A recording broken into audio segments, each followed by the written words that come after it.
Hello friends, आज हम पढ़ने वाले हैं इंडियन एविडेंस एक्ट और उसके अंदर हम पढ़ेंगे सेक्शन 52 से लेके सेक्शन 55 तक, जो कि डील क्या करता है एविडेंस ऑफ कैरेक्टर से, यानी कि जो शील का साक्ष्य है उसकी एविडेंस में क्या वैल्यू होती है और कैरेक्टर का एविडेंस कब दिया जा सकता है और कब नहीं दिया जा सकता, वो कब एडमिसेबल होगा और कब एडमिसेबल नहीं होगा।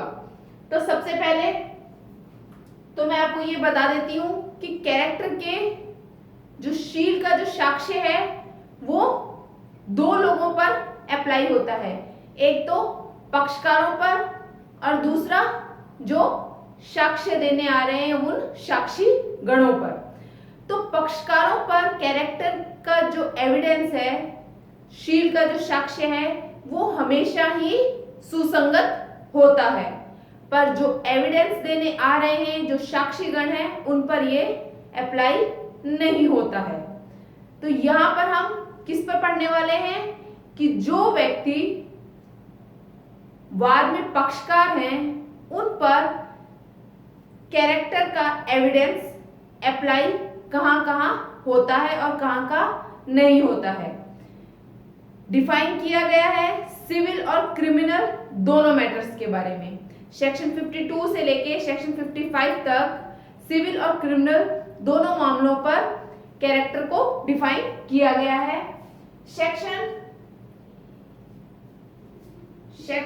52 और 55 ये तो डील करते हैं आपके सिविल मैटर से, ये डील क्या करते हैं सिविल मैटर से डील करते हैं। और सेक्शन 53, 53A, 54 ये तीन सेक्शन हैं जो कि हमारे क्रिमिनल मैटर के बारे में बताएंगे। सेक्शन 53, 53A जिसे बाद में ऐड किया गया है और 54 ये क्रिमिनल मैटर से रिलेट करते हैं। जो विवाद या जो मैटर न्यायालय में चल रहा है, अगर वो पूरी तरीके से साबित हो चुका है या पूरी तरीके से ना साबित हो चुका है, तो वहां पर उन वादों में कैरेक्टर का एविडेंस कोई वैल्यू नहीं रखता। याद रखिए, मैं दोबारा रिपीट करती हूं, जो मैटर साबित पूरी तरीके से हो चुके हैं या पूरी तरीके से ना साबित हो चुके हैं, तो वहां पर कैरेक्टर का जो मैटर है, कैरेक्टर का एविडेंस है, वो कोई वैल्यू नहीं रखता। कैरेक्टर का एविडेंस कहां वैल्यू रखता है? जहां पर कोई शंका होती है, जहां पर कोई शंका होती है, जहां पर पूरा मामला सुलझा नहीं है और कैरेक्टर वहां पर इश्यू करेगा उस मामले को सुलझाने में या उसकी जो नुकसानी है उसको अप या डाउन करने में, जहां वो मैटर करता है वहां पर कैरेक्टर का एविडेंस दिया जाता है।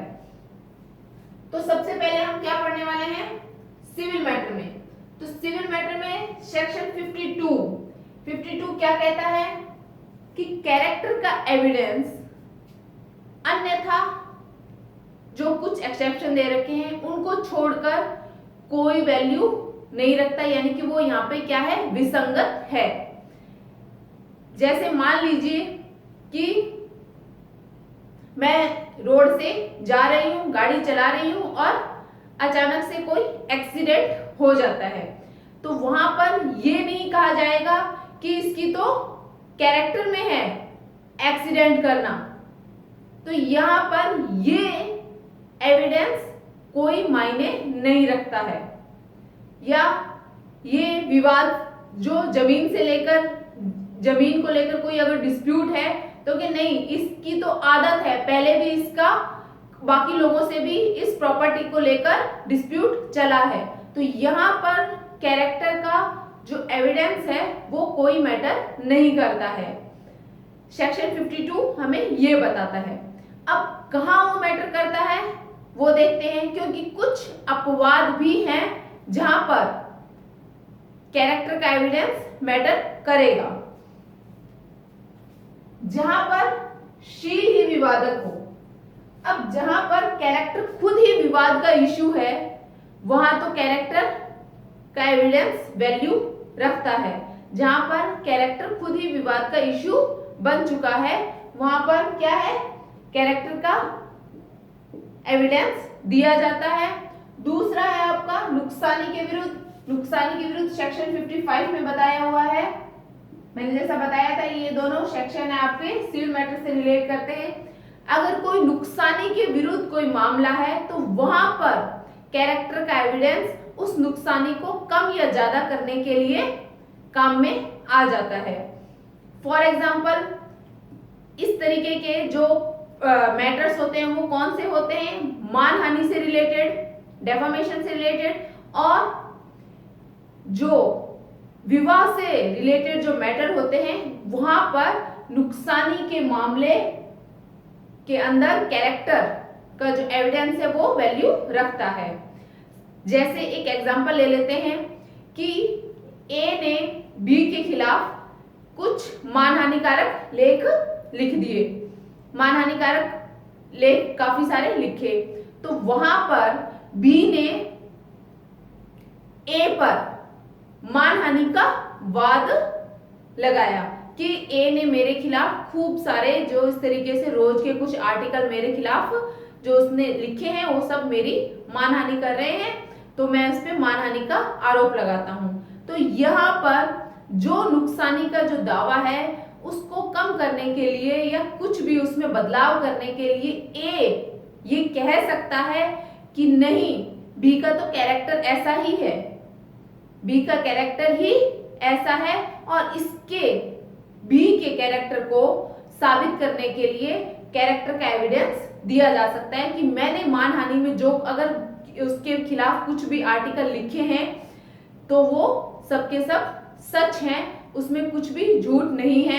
तो यहाँ पर कैरेक्टर का एविडेंस दिया जा सकता है।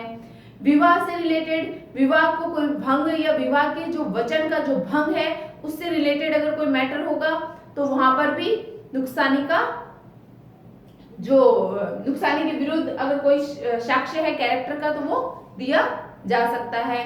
मान लीजिए किसी लड़के ने लड़की से विवाह का कोई प्रस्ताव किया और बाद में उसे भंग कर दिया।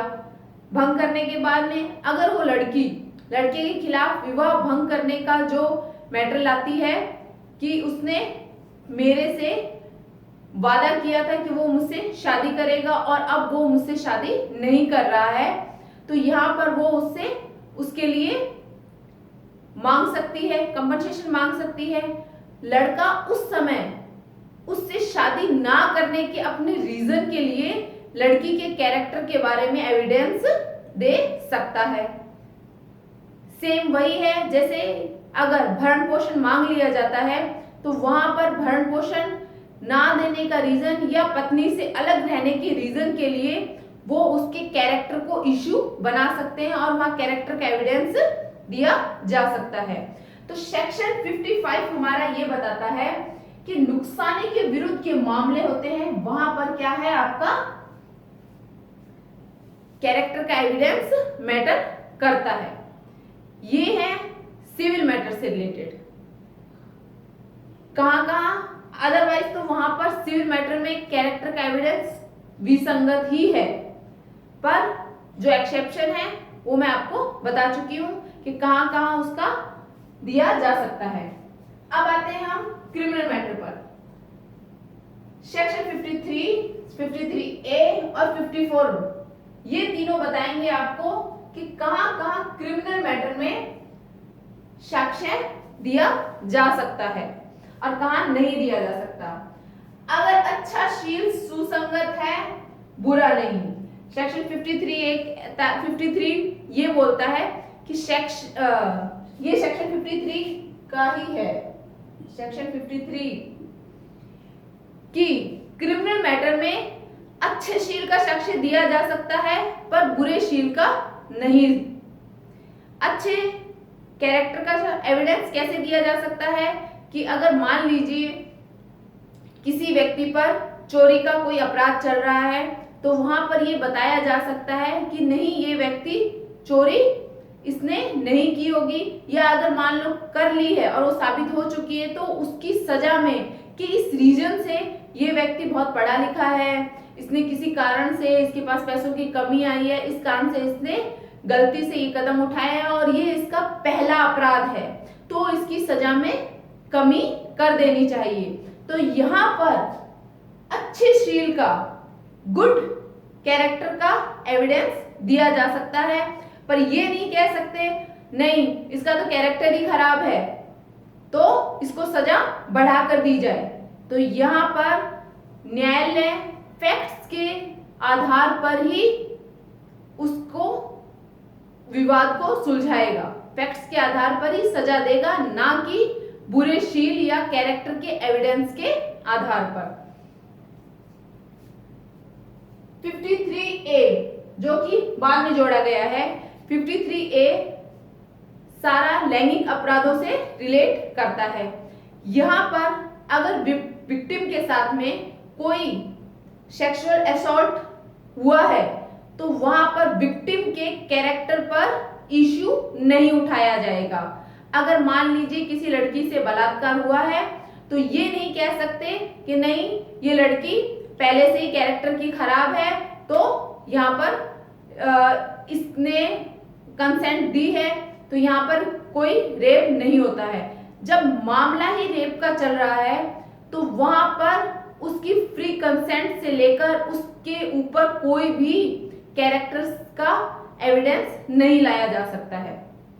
यहाँ बात चल रही है फ्री कंसेंट की, तो ये नहीं कह सकते कि वो उसने फ्री कंसेंट दी थी यानी स्वतंत्र सहमति दी थी तो उसका, और या फिर वो पहले से किसी ऐसे मैटर्स में इन्वॉल्व है या कोई वो वैश्या है, तो इस तरीके के कोई भी एविडेंस नहीं दिए जाएंगे। क्योंकि यहाँ इश्यू मैटर क्या है, यहाँ इश्यू मैटर ही रेप का चल रहा है, तो यहाँ विक्टिम के पुराने किसी भी कैरेक्टर का, उस मामले से रिलेट को छोड़कर पुराना कोई कैरेक्टर है उसको वहां पर नहीं लाया जाएगा, वो एडमिसेबल नहीं होगा। 53A हमारा ये कहता है। अब आते हैं 54 में। 54 ये दो तीन बातें कहेगा। यदि अच्छे शील का साक्ष्य दिया जाता है तो उसके खंडन के लिए बुरे शील का साक्ष्य दिया जा सकता है, अदरवाइज तो हमेशा अच्छे शील का साक्ष्य दिया जाएगा। सेक्शन 53 ये बोलता है। पर अगर कोई मैटर चल रहा है, मैं ये कह देती हूँ कि अरे नहीं मैंने तो कभी कुछ किया ही नहीं है, मैं तो बहुत अच्छी हूँ, मैं तो बहुत पढ़ी लिखी हूँ, मैं तो अपने घर से काम रखती हूँ, कोई ऐसा काम कर ही नहीं सकती, जहां मैं अपनी बात रखने के लिए अपना ही गुड कैरेक्टर डिफाइन कर रही हूँ, तो मेरे उस गुड कैरेक्टर को ब्रेक करने के लिए, उसका खंडन करने के लिए बैड कैरेक्टर का एविडेंस दिया जा सकता है। वहां पे कहा जा सकता है कि नहीं ये घर का काम ही नहीं करती, ये अड़ोसी पड़ोसियों से लड़ाई झगड़े भी करती है, तो लड़ना इसके नेचर में है, ये बाहर भी लोगों से लड़ाई करती है, इसकी किसी के साथ नहीं बनती, तो यहाँ पर बुरे कैरेक्टर का एविडेंस दिया जा सकता है। कहां पर, जहां स्वयं मैं अगर अपने अच्छे कैरेक्टर को डिफाइन कर रही हूं तो उसके खंडन के लिए बुरे कैरेक्टर का एविडेंस दिया जा सकता है। नेक्स्ट आते हैं पूर्व दोष सिद्धि में। इसके सेक्शन 54 में ये दिया हुआ है। सेक्शन 54 ये बताता है इसके, और इसके दो स्पष्टीकरण हैं, स्पष्टीकरण 1 और 2। एक्चुअली में ये 2 है और ये 1 है। तो यहां पर पूर्व दोष सिद्धि, अगर मामला मान लीजिए किसी मैटर से, सपोजिट कोई मर्डर से चल रहा है, वहां पर वो कहता है कि नहीं मैंने ऐसा नहीं किया है, तो वहां पर उसके बारे में कि इसने पहले भी ऐसा किया है, उसको पहले भी ये इस मैटर के लिए दोष सिद्ध रह चुका है या पहले भी ये सजा काट के आ चुका है, सजा याफ्ता मुजरिम है, तो वहां पर उसका उस मैटर से रिलेट पूर्व दोष सिद्धि को वहां पर लाया जा सकता है कि पूर्व दोष सिद्धि पहले भी ये दोष सिद्धि पा चुका है और इसका कैरेक्टर ऐसा है कि पहले से भी सजा याफ्ता मुजरिम है। तो यहाँ पर पूर्व दोष सिद्धि का कैरेक्टर लाया जा सकता है। पूर्व दोष सिद्धि में उसके बुरा कैरेक्टर ही डिफाइन होगा, क्योंकि यहाँ पर जो दोष सिद्धि है वो श्योरली किसी क्राइम्स को रिलेट करती है। तो पूर्व दोष सिद्धि का कैरेक्टर, पूर्व दोष सिद्धि का जो एविडेंस है वो एज ए कैरेक्टर लाया जा सकता है मामले में। नेक्स्ट पॉइंट आपका क्या आता है, और इसके आधार पर, पूर्व दोष सिद्धि के आधार पर सजा में बढ़ोतरी भी की जा सकती है। अगर कोई व्यक्ति सीरियल क्रिमिनल है तो वहां पर उसकी क्राइम की लेवल को देखते हुए कि ये क्राइम वो बार बार कर रहा है तो अब इसकी सजा को कठोर कर दिया जाए, क्योंकि ये पहले भी ऐसा कर चुका है और ये अभी छूटने के बाद में पुनः ऐसा कर रहा है, तो अब इसको इतना दंडित किया जाए कि इसकी जो क्राइम करने की जो लिमिट है उस पर ब्रेक लगे। नेक्स्ट पॉइंट आता है आपका, बुराशील स्वयं विवादक हो। अब जहां पर कैरेक्टर खुद ही विवाद का इश्यू बना हुआ है, कैरेक्टर खुद ही विवाद का इश्यू है, तो वहां पर बुरे शील का शख्स कैरेक्टर का एविडेंस दिया जा सकता है कि ये जो कैरेक्टर जिसके बारे में ये बात चल रही है ये ऐसा व्यक्ति नहीं है जैसा कि ये दिखाई दे रहा है। वहां पर कैरेक्टर का एविडेंस दिया जा सकता है, जहां पे क्या है, शील यानी कि कैरेक्टर खुद ही विवाद का इश्यू बना हुआ है। कुछ इसी से रिलेटेड वो है, जैसे 53A में फ्री कंसेंट की बात चली थी। यहाँ पर अगर किसी व्यक्ति पर रेप का कोई चार्जेस लगा है तो वो व्यक्ति कह सकता है कि ऐसा नहीं था, जो लड़की मुझ पे चार्जेस लगा रही है वो इस कैरेक्टर की है, उसने स्वयं ने मुझे इनवाइट किया या समथिंग, कुछ भी इस तरीके की कोई चीजें हुई, वहां पे उस लड़की के कैरेक्टर को या उस बंदी ने, उस लड़की ने पहले भी इस तरीके से कई लोगों को झूठे आरोप में फंसाया है, क्या, रिश्वत वसूल करने के लिए। उसको फंसाने के बाद में रिश्वत वसूल करने के लिए ऐसे कई लोगों को फंसाया है, तो वहां पर उसके इस कैरेक्टर का एविडेंस दिया जा सकता है। ये है इसके दोनों स्पष्टीकरण सेक्शन 54 के। तो हमारा कैरेक्टर का जो चैप्टर था वो ये था, सेक्शन 54 से 55 के बीच में ये डिफाइन है। सबसे पहले मैं आपको बता देती हूँ कि 54 जो 52 में है, जैसा कि मैंने बताया है कि कोर्ट सबसे पहले फैक्ट्स के आधार पर ही किसी विवाद का निपटारा करेगा, कैरेक्टर का एविडेंस नहीं मानता है। कैरेक्टर का जो एविडेंस होता है ये सबसे कमजोर साक्ष्यों में माना जाता है। कोई भी साक्ष्य जो साबित हो चुके हैं या पूरी तरीके से ना साबित हो चुके हैं वहां पर कैरेक्टर की एविडेंस की कोई वैल्यू नहीं होती है, पर जहां पर मैटर कुछ हद तक सॉल्व करने के लिए कैरेक्टर की जरूरत है वहां पर कैरेक्टर का एविडेंस लिया जाता है। तो हमारा कैरेक्टर का सेक्शन 52 से 55 तक टॉपिक था वो यहीं खत्म होता है। अगर आपको मेरी क्लासेस अच्छी लगे तो प्लीज लाइक कीजिए, शेयर कीजिए और सब्सक्राइब कीजिए। अगर आपके कोई भी क्वेश्चन है तो मुझे कमेंट बॉक्स में लिखकर आप वो उससे पूछ सकते हैं। आज के लिए धन्यवाद, मिलते हैं नेक्स्ट क्लास में।